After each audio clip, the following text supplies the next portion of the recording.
Ladies and gentlemen, it's been a little while since I casted an Inkugark match on this channel, which is a travesty, so we should do something about that. I've been casting a few too many of my my own live games as of late, and you know, I feel like it's time we get back into the Grandmaster casting, because there are some absolutely incredible games coming up. I'm following a bunch of really entertaining games that I'm just waiting to get finished so I can show them to you guys. Games from the Master League, games from the finals of the Mariner Cup.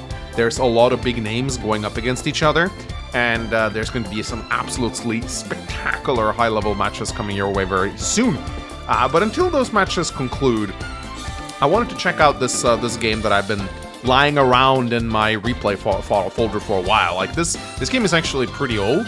When I saw it initially, I was like, man, this deserves a video, and then I just never kind of got around to doing it. But I was like, you know what? It's been a while since we covered Inkugark on the channel, so let's make it happen. In case you don't know who Inkugark is, he's the best Advanced Wars player in the world. He still is. Has been for a while. There's been some people who are like coming close to catching up to him, but he's still on the top. I would still consider him the best, at least in Standard and Fog.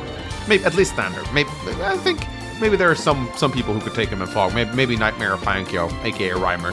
But yeah, so this is between two very, very strong players, Inkugark and Tordred, another familiar name on this channel. He was in the Grandmasters Live tournament. Very, very strong Fog player. Loves to spam tanks. So we got ourselves a bit of a funny matchup here where we got like sort of a hyper-aggressive guy against a very defensive guy.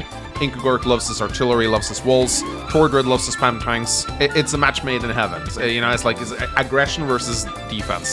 This is what I love to see. And not only that, we also got my favorite matchup in Tier 2 by far. I'm not very fond of Tier 2 in general. I think Tier 2 COs are a little boring because you very often end up with like Olaf mirror matches, which is not very fun.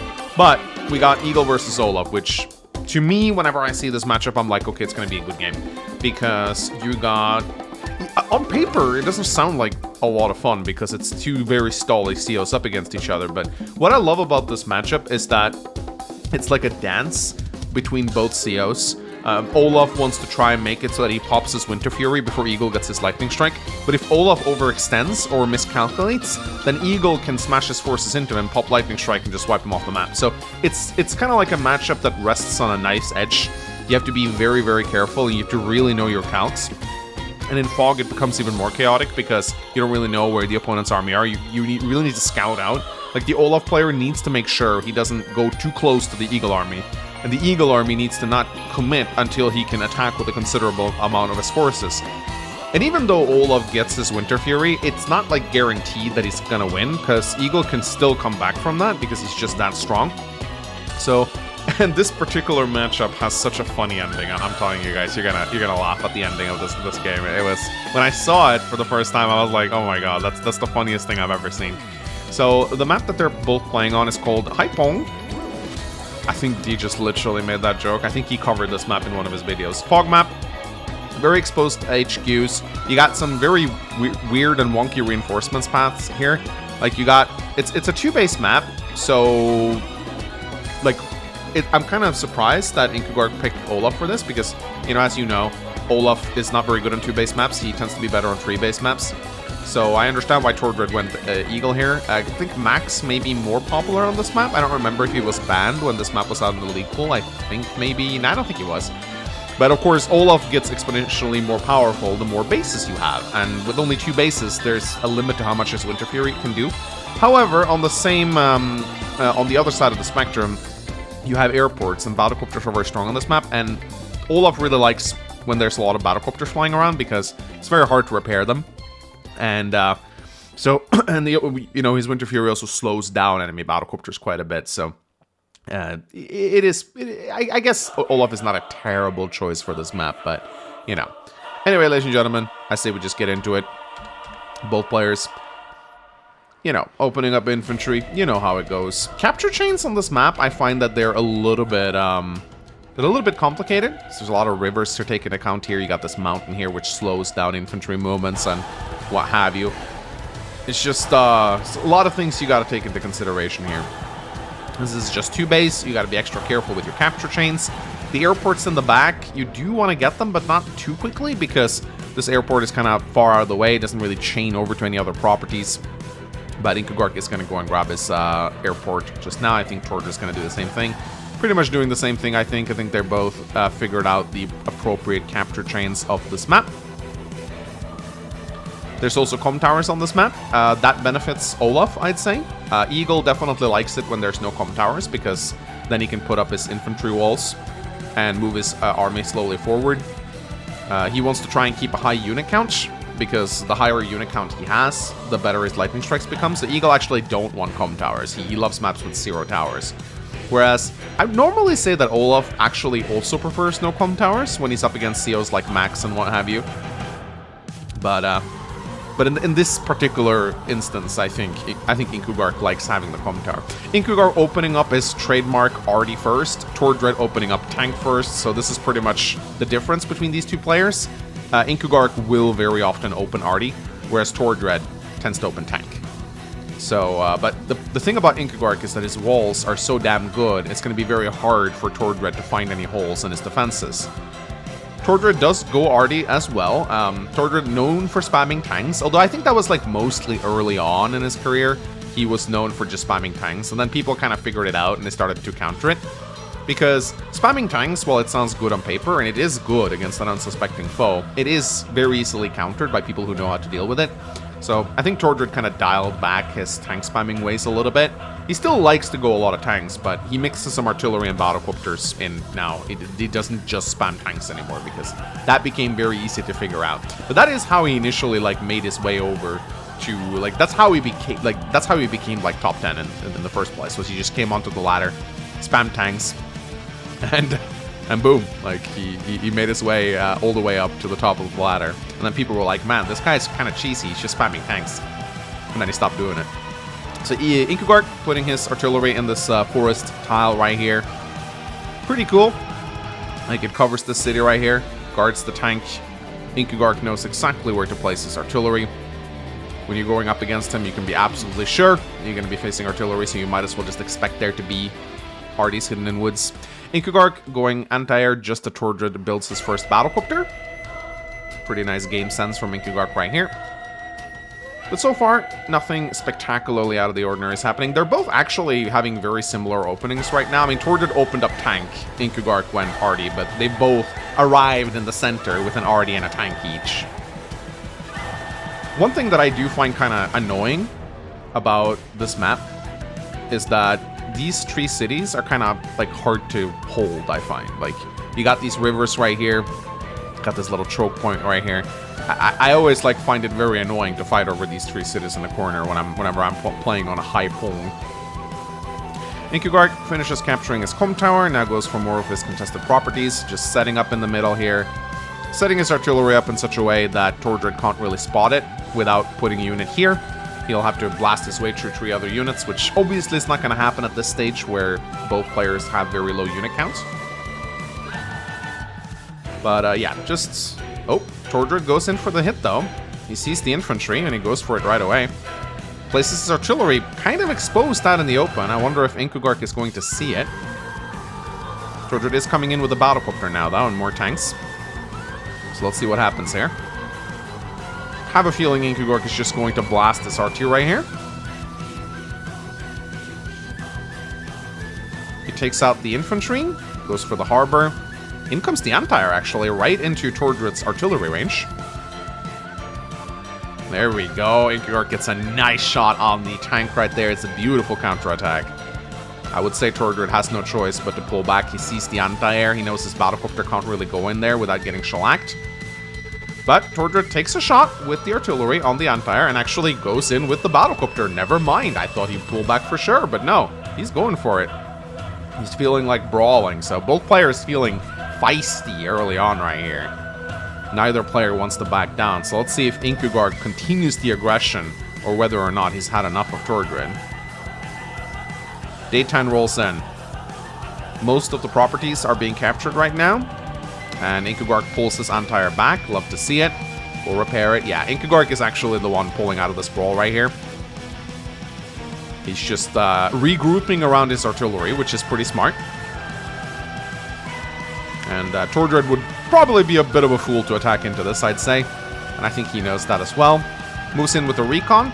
Recon day 11. That's, you know, they're both actually building Recons at the same time. Their build orders are very similar here. Which is kind of cool to see. But yeah, Tordred also, like, just regrouping around his artillery right now. Neither player wants to really commit to this brawl right here. But Inkugark now moving up an infantry, threatening the harbor. He's just poking forward, seeing what he can see. He's trying to see how Tordred's formations are, but he needs his recon for that. So, for now, he's just regrouping his forces, coming in with the recon. Battlecopter moving into the scene as well. Artillery and tanks joining the front lines. Both players just gearing up for a giant clash right here. Tordred finally feeling a bit feisty, going for this property right here. Takes a shot with his artillery. And he's just grouping up in the middle here. It's a very beautifully formed wall. Look how careful he is. Think about Inkugark, he is defensive, but he will pounce on you if he sees an opening.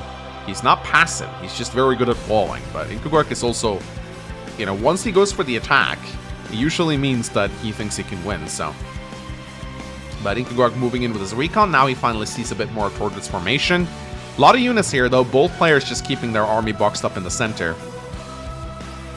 So, Inkugark still not feeling completely confident. He moves his anti-air back to get it healed up. And he's almost done repairing most of his wounded units from the first engagement.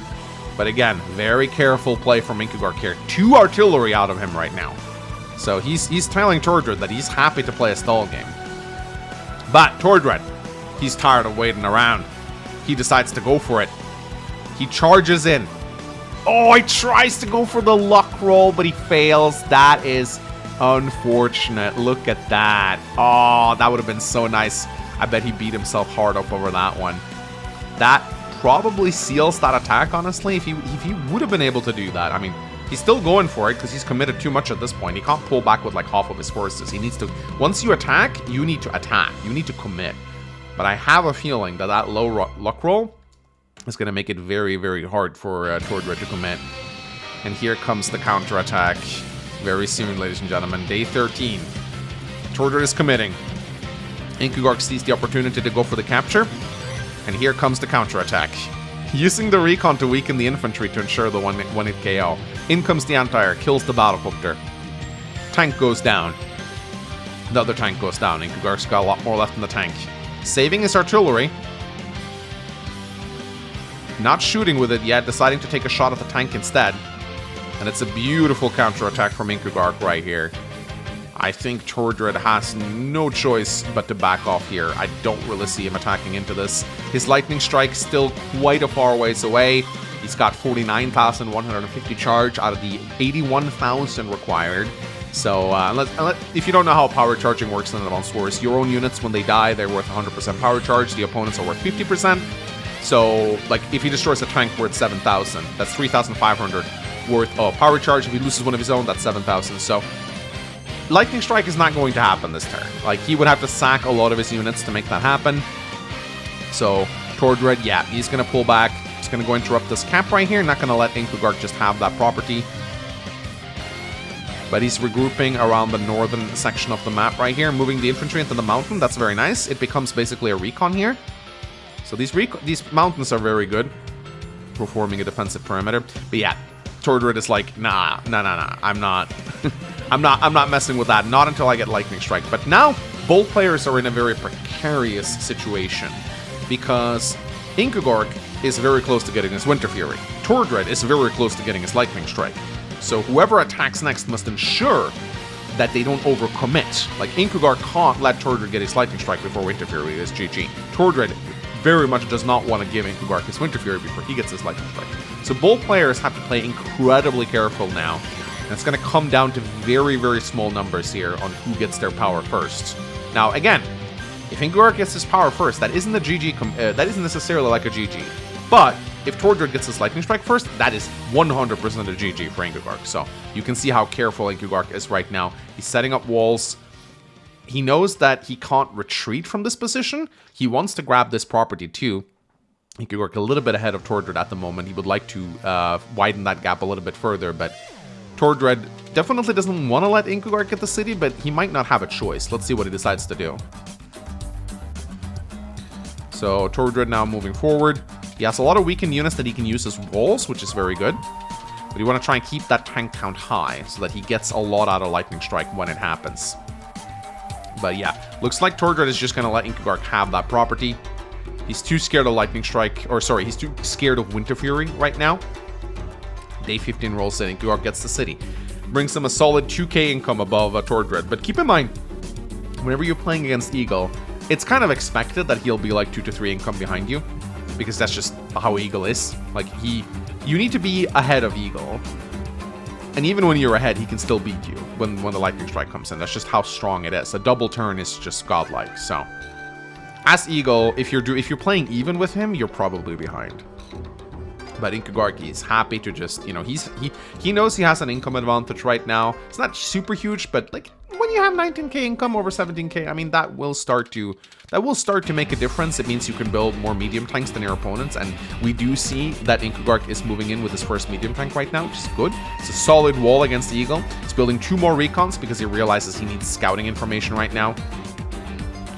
But the question is, who is going to get their power first? I mean, that is what it's going to come down to. And this game is so tense right now for both players. Because it's like they're both just sitting on a giant barrel of TNT. And they're hoping that the opponent's TNT will explode before theirs do. And just the slightest bit of movement can set it off and cause a chain reaction. So you can see how careful they're playing. Inkugark poking forward just a little bit right here. I love how he's keeping like his artillery on plains and forests and his other units on roads, because he wants to make it as hard for Tordred to go in here as possible. But just look at this box formation that Inkugark is creating right here with his artillery in the center. And Tordred now sees this. He sees the army. And I think he's going for it. Yep, Tordred decides to go for it. 51,650 out of 81,000 power charge. The question is, can he get his Lightning Strike this turn? He goes for it. Let's pay attention to that power meter. I'm hovering the mouse over it so we can keep attention. Let's look at the power charge right now. 100% Inkugark will get his Winter Fury next turn. 59,500. 61,250. Even goes for the anti-air engagements to do a little bit of damage. 67,150. 67,650. 71,500. 72,050.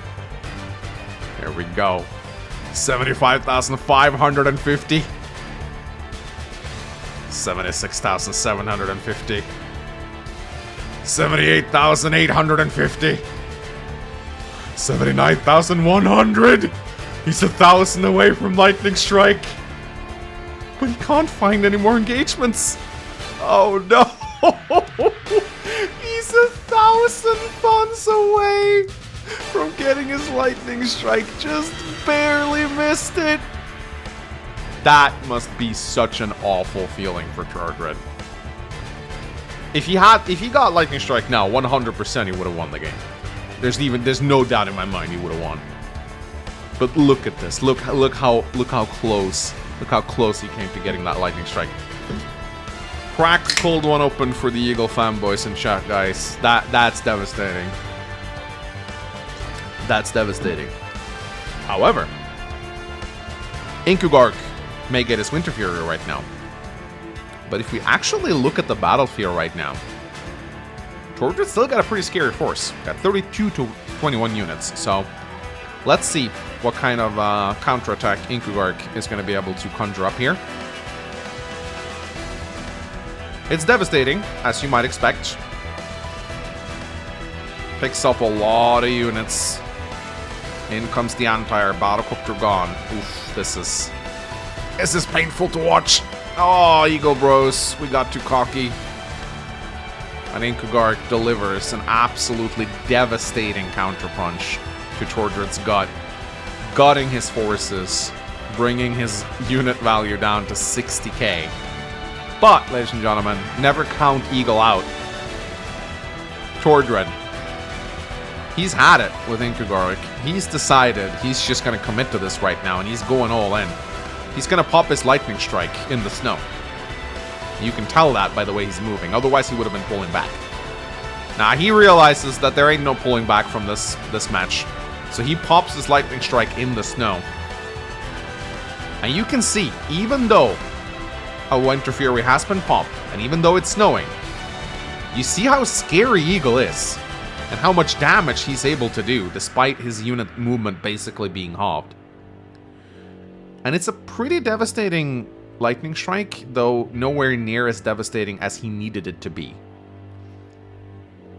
But, I mean, you can still see, like, how heavily Eagle can still punch. But Inkugark's still quite a bit ahead. And the counterattack continues. Eagle's got so many weakened units right now, it's very easy for Inkugark to just continue to punch him down. He's still got that medium tank that Tordred doesn't really have a response to. And it's going to be very rough for Tordred right now. This is Resign territory. And Tordred does indeed resign. So, very funny game. Tordred literally coming within 1,000 funds of getting his lightning strike. I think we've all been there. We all know how frustrating that is. So, Inkugark played this beautifully, though. I mean, he's once again showing why he's the world's best Advanced Wars player. I mean, I would say that this is a little bit of luck on his side. I don't think he calculated this, because it's fog. Like, what can you really... Like, how could you realistically have calculated that? But sometimes, you know, games do come down to kind of like game sense. Like your instincts. And instincts are a big deal when it comes to playing Advanced Wars, because you may not be able to calculate everything, but sometimes you just have this gut feeling that I don't think my opponent's going to get his power this turn, just based on how I think the game is going. And so I think this really came down to gut feeling for both players. Tordred took a gamble on his that he would get Lightning Strike. Inkugark took a gamble that he wouldn't, and Inkugark just happened to be correct in this part. So a really intense battle between two really good players. It's always a treat to watch Inkugark play, particularly in fog. His walls are just incredible. But I hope you guys enjoyed this little match. It's an old one, but it was about time I covered some Grandmasters again. As I said at the start of this video, got some really good games coming your way. We got Voice of Akasha is currently playing against Rip. He's also going to be going up against Inkugark later in like the finals of a tournament, which is going to be absolutely spectacular. He's also playing, Voice of Akasha is also playing Operation Mechstorm, which is going to be a really cool match to cast. So there's going to be like so many amazing games coming your way, because again, I'm following a bunch of them and I'm just waiting for them to conclude. So until then, I thought I'd just keep you entertained with this little Grandmaster Fog game right here. So GG to both players. Thank you so much for watching. I'll see you guys next time. Bye-bye!